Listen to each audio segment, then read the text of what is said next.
Hola, soy Vicente Costantini.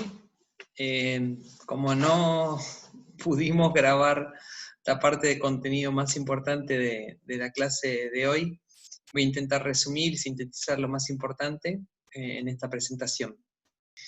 Para empezar, ¿qué es el género picaresco? Es un tipo de novelas, es un género narrativo con características muy específicas que aparecen en el siglo de oro español. Decía entonces, el género picaresco es un tipo de novelas con características muy específicas que aparecen en el siglo de oro español, es decir, entre ese periodo que va, digamos, entre el Renacimiento y el Barroco, que incluye obras como Don Quijote. Tradicionalmente se considera que el género picaresco se inicia con el Lazarillo de Tormes en 1554 y que se clausura con la vida del Buscón en 1626, de Francisco de Quevedo. En el medio está el Guzmán de Alfarache, de Mateo Alemán, que tal vez fue una obra muy conocida en su época y que hoy en día se lee muy poco, pertenece más a lo que sería la historia de la literatura, pero no es tan relevante a nivel de lo que sería el canon, digamos. ¿Qué es el género picaresco? Francisco Rico lo define como la autobiografía de un individuo despreciable, estructurado de acuerdo con un esquema peculiar. Entonces, es importante la narración en forma autobiográfica. Como vamos a ver, no es una autobiografía real, es una autobiografía ficcional, es una autobiografía inventada, pero tiene como característica importante que coincide la figura del narrador con la del protagonista, y eso obviamente limita la perspectiva. Es importante que sea de un individuo despreciable, es importante que sea un personaje marginal en lo que es la sociedad, y a diferencia de lo que sería, por ejemplo, la Odisea, donde está centrado en un personaje como Ulises, un héroe, digamos, o la tragedia griega clásica. Entonces, es importante que casi por primera vez en toda la historia de la literatura, los personajes marginales socialmente que habían aparecido antes en la literatura, ahora están tomando la voz y están siendo protagonistas de una historia. Y también está estructurado con un esquema peculiar, fundamentalmente un relato lineal que sigue un orden cronológico y que va pasando en forma de peripecias por múltiples amos. Entonces, si nosotros vamos a las características de las narrativas de la picaresca, por un lado tenemos un narrador autodiegético, un narrador que dice yo, un narrador que se nombra a sí mismo. Si vamos al primer capítulo del Lazarillo de Tormes, vamos a ver que ahí Lázaro dice: pues sepa vuestra merced, ante todas cosas, que a mí llaman Lázaro de Tormes, hijo de Tomé González y de Antona Pérez. Mi nacimiento fue dentro del río Tormes, por la cual causa tomé el sobrenombre. O sea, desde el principio se nombra a sí mismo. Y además él es el protagonista, él es el personaje más importante de la obra. Esto genera, obviamente, como dije hace un rato, la limitación de la perspectiva narrativa. La otra cosa importante en este sentido es que el autor, trabaja con bastante sutileza la diferencia entre la perspectiva del Lázaro niño y la perspectiva del Lázaro adulto. Aunque nosotros no nos demos cuenta al principio, si vemos con bastante atención, nos vamos a dar cuenta, vamos a notar que en realidad no es lo mismo la forma en la que el autor trabaja la mirada de niño que tiene Lázaro, una mirada inocente, frente a lo que sería ya el Lázaro adulto, más desengañado, más desencantado. Piensen ustedes, por ejemplo, en el Tratado Tercero, cuando una mujer está llorando porque el marido se murió y dice: ¿a dónde te llevan, esposo mío? A la casa donde nadie come ni nadie bebe, donde obviamente está hablando de el más allá o la muerte, y Lázaro entiende literalmente que lo llevan a la casa del escudero. Es decir, todavía tenemos ahí la perspectiva del niño funcionando. Y eso el autor del Lazarillo de Tormes, el autor anónimo, lo trabaja con mucha sutileza. También La picaresca es una novela autobiográfica ficcional que finge el pacto de lectura que propone Philippe Lejeune, del cual hablé en el video anterior. Es decir, que las figuras del narrador y protagonista no coinciden con las figuras del autor o nombre propio. No sabemos quién es el autor del Lazarillo de Tormes y no hay un nombre propio que valide y le dé identidad a todo el conjunto. A nivel narrativo también el tema de que es una narrativa episódica, muchos de los episodios de Lazarillo podrían estar ordenados de otra manera y eso no afectaría esencialmente la forma en la que funciona el contenido. Entonces, muchas de las formas de los episodios de Lazarillo de Tormes podrían estar reordenados de otra manera. El episodio de las uvas con el ciego podría estar un poco antes o un poco después y no cambiaría sustancialmente el contenido. Es decir que hay poca, digamos, hay un hilado, digamos, bastante laxo entre los distintos episodios. Algunos episodios sí están conectados entre sí. Piensen ustedes en el momento en el que la primera burla que le hace el ciego, que es golpearle la cabeza a Lázaro con el toro de piedra, tiene una réplica al final que de algún modo corona toda la secuencia, cuando Lázaro lo hace a propósito, golpearse la cabeza al ciego con un poste de piedra, justamente. Hay una repetición ahí a nivel temático que obviamente tiene un significado. El hecho de que haya varios amos en el Lazarillo de Tormes favorece, digamos, esta estructura narrativa episódica en forma de peripecias. Con cada amo va a poder vivir aventuras distintas, le van a pasar cosas distintas, episodios distintos. La cuarta característica narrativa es la aceleración progresiva de la materia narrada. Sabemos mucho más del Lázaro niño que del Lázaro adulto. A medida que va transcurriendo la novela, hay saltos bastante abruptos de tiempo, en el cual por ahí no sabemos mucho de lo que le pasa, no sabemos casi nada del Lázaro joven o adolescente, y de pronto, de un día para el otro, consigue un trabajo, se casa, es decir que progresivamente hay una aceleración de la materia narrada en toda la picaresca.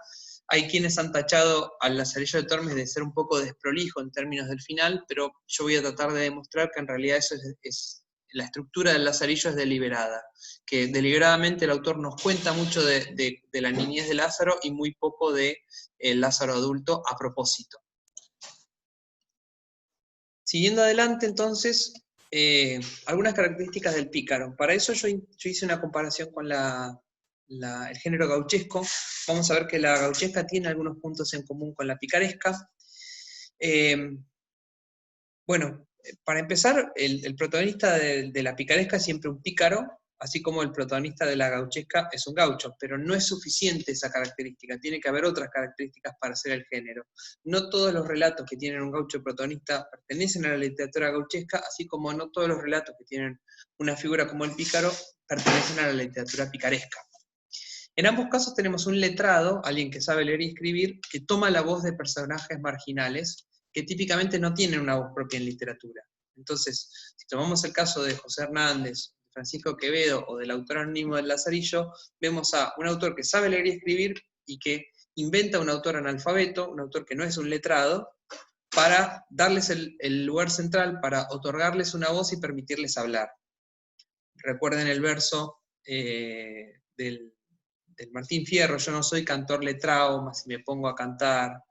Bueno, lo mismo sucede con el Lazarillo de Tormes. Sabemos que Lázaro no tiene acceso a la lectura y escritura, y uno de los problemas, uno de los puntos ciegos que tiene la novela es cómo hace Lázaro para escribir, porque el prólogo del Lazarillo dice: vuestra merced escribe, se le escriba. ¿Cómo hace Lázaro para aprender a leer y escribir, siendo que nunca accedió a ese conocimiento? Entonces, lo que podemos preguntarnos ¿es una convención con el lector? ¿El lector tiene que aceptar que aunque no sabe leer y escribir, escribe igual? ¿O será que hay alguien que está escribiendo por Lázaro y que está tomando por escrito la declaración oral de Lázaro? No lo sabemos, pero es un punto a pensar. Y por otro lado, con respecto a esto, otro paralelismo que tiene la picaresca con la gauchesca es que hay un borramiento de la figura autoral. Es decir, la figura autoral desaparece porque está muy enfatizado el narrador protagonista, digamos. ¿Cuáles son las características del pícaro? Bueno, su astucia, su agudeza, lo que llamaríamos viveza criolla, como una de las características más importantes. No tiene un estatus definido, no está ligado a un lugar, a un señor o amo, tampoco una tarea fija. Vamos a ver que Lázaro se desplaza físicamente por varias ciudades de España, tiene varios amos y desempeña distintos trabajos, desde mendigo, pasando por aguatero, pasando por pregonero, hombre de justicia, asistiendo a un alguacil, etc. Entonces, esto que en principio podría parecer una desventaja, en realidad también funciona como una suerte de ventaja para Lázaro, porque le da cierta capacidad de movilidad social, que es básicamente el propósito principal del pícaro. El pícaro en la picaresca no quiere hacer otra cosa que ascender socialmente, pasar de no ser nadie a ser alguien en la vida. Y para eso quiere conseguir un empleo, conseguir dinero, estar mejor económicamente, e incluso cae, digamos, en lo que al principio había criticado, porque Lázaro, cuando puede vestirse bien y aparentar estar en mejor situación de la que está, lo hace, que era exactamente lo que le había criticado en el Tratado Tercero al escudero. Otra característica es el origen infame. En el caso del Lazarillo de Tormes sabemos que su padre fue perseguido y fue juzgado por estafador, porque había estafado a los clientes, les robaba la harina que los clientes les llevaban para que moliera, o sea, los clientes les llevaban grano para que la moliera y la convirtieran en harina, el padre era molinero, pero el padre les hacía agujeros a los sacos y con eso se quedaba con parte de la harina que se les iba cayendo por el camino a sus clientes. Cuando se descubre esto, se descubre que es ladrón o estafador, lo juzgan, y lo mismo sucede con el padrastro de Lázaro, con Zaide. Es decir que hay, digamos, un origen infame que es común a todos los pícaros. Todos los pícaros nacen siendo nadie, y eso obviamente está enfatizado en el nombre, que es Lazarillo de Tormes, y no Lázaro González, digamos. Después la búsqueda del camino más fácil, la idea de mentir y fingir para obtener su propósito. Lázaro va a hacer todo lo que pueda por sobrevivir, aun si tiene que mentir, aun si tiene que engañar, y el gran maestro en eso sin duda es la figura del ciego. Otro aspecto es la marginalidad, no necesito desarrollar mucho eso, pero es un marginal a nivel social, y el hecho de que tiene múltiples amos. ¿Cuáles son las características temáticas que tiene el Lazarillo de Tormes? Las características temáticas del Lazarillo de Tormes son la orfandad, su padre es condenado, después tiene un padrastro, después la madre lo entrega al ciego, y ahí va pasando por distintos amos. Un proceso de la niñez a la adultez, toda picaresca narra cómo me hice adulto, cómo pasé de niño a adulto. La fortuna pendular, Lázaro dice en el prólogo que el mérito de él es, frente a las adversidades de la fortuna, haber salido a buen puerto. Entonces, parte de lo que sucede es que puede estar muy bien y de un día para el otro pasar a estar muy mal. Esa movilidad social y esa pendularidad, si es que existe la palabra, de la fortuna, claramente es un anuncio de lo que sería la edad moderna, donde la suerte de las personas está mucho más ligada a los sucesos que pasen y menos a un sistema de castas o un sistema social fijo e inamovible. La cuarta característica temática sería el intento de ascenso social a costa del descenso moral del personaje. Lázaro no va a tener problema en mentir, engañar, fingir con tal de ascender socialmente. Lo mismo va a hacer Don Pablos, el personaje del Buscón. Incluso a un nivel mucho más exacerbado. Hay una escena donde, por ejemplo, de canibalismo en el Buscón. O sea, hay muchos aspectos en los cuales el Buscón deja al Lazarillo casi como una novela, no sé si infantil, pero una novela más inocente frente a cosas mucho más pesadas que suceden en el Buscón con muchísimo más humor negro. En ese sentido hay que pensar que la picaresca funciona casi como el reverso del Bildungsroman, casi como el reverso de la novela de aprendizaje o la novela de formación. Porque el aprendizaje del protagonista puede ser un aprendizaje negativo, aprende a mentir, aprende a robar, aprende a fingir.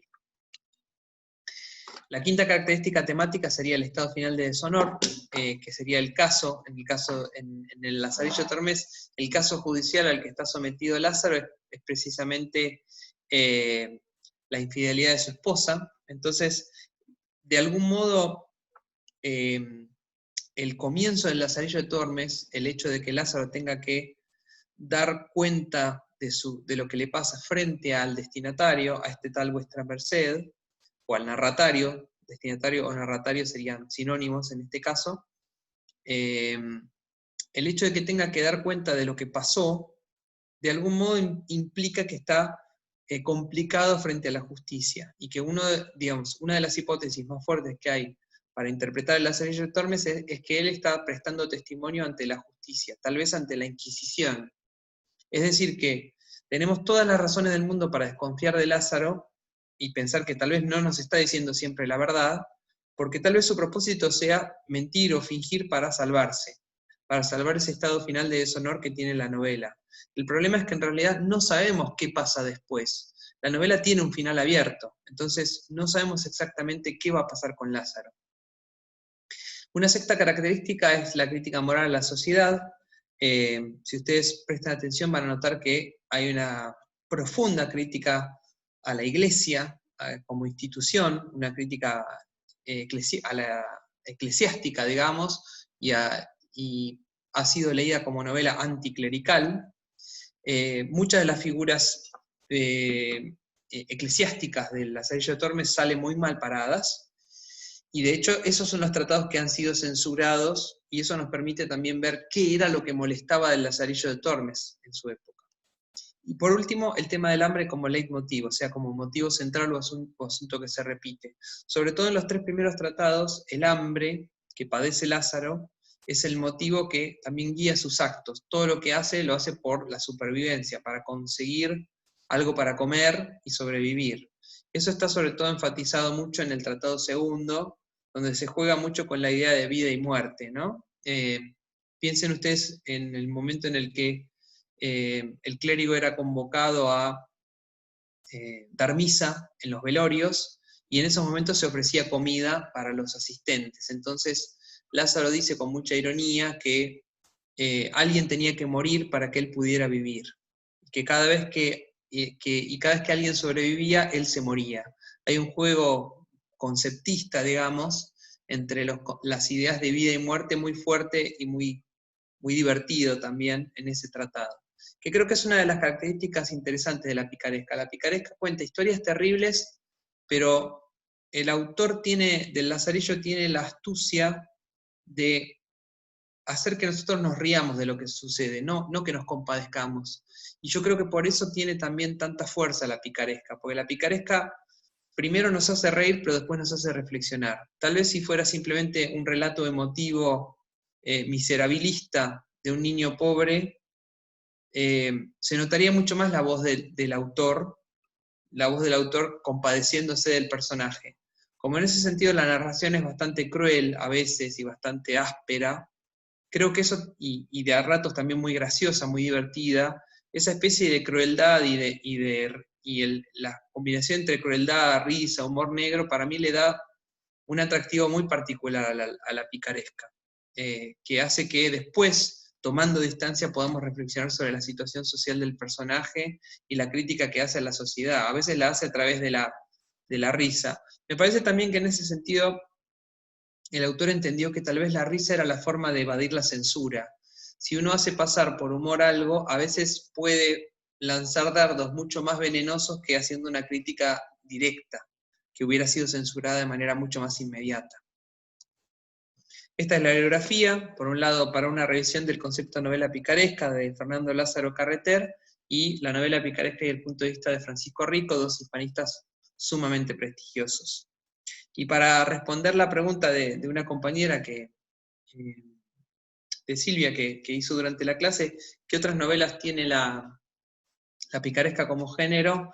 Bueno, el Guzmán de Alfarache, el Buscón de Quevedo, son 2 de las más conocidas, pero yo también dije durante la clase que no pude grabar porque se perdió la grabación, que algunas de las características de la picaresca tienen descendencia en novelas más modernas. Piensen ustedes en Las aventuras de Huckleberry Finn, un niño pobre, marginal, que va contando su historia en forma autobiográfica, en forma de peripecias, pero que no tiene obviamente amos. Entonces hay algunas características de la picaresca que tienen, digamos, descendencia en otro tipo de novelas, las novelas de formación, las novelas de aprendizaje, las novelas autobiográficas. Piensen ustedes en una novela como El guardián entre el centeno o El cazador oculto de Salinger, o mismo El juguete rabioso de Roberto Arlt. Acá tengo las notas de esa clase. Mark Twain, Las aventuras de Huckleberry Finn, El juguete rabioso de Roberto Arlt, El guardián entre el centeno, también traducida como El cazador oculto de J.D. Salinger, Jerome David Salinger. Son tal vez 3 de las novelas que toman características de la picaresca, pero que no son propiamente novelas de la picaresca. Sí lo son, por ejemplo, El Guzmán de Alfarache de Mateo Alemán, o El Buscón de Francisco de Quevedo.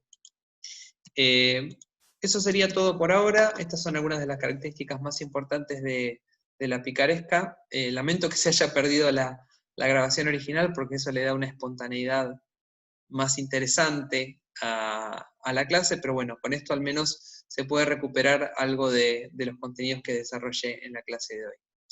Así que dejo acá y en los próximos videos voy a desarrollar un análisis más pormenorizado del contenido de Lazarillo de Tormes, y por otro lado nos queda pendiente también charlar un poco acerca de Mito y Archivo, el libro de Roberto González Echevarría y lo que él dice acerca de la novela como género. Así que, bueno, hasta la próxima.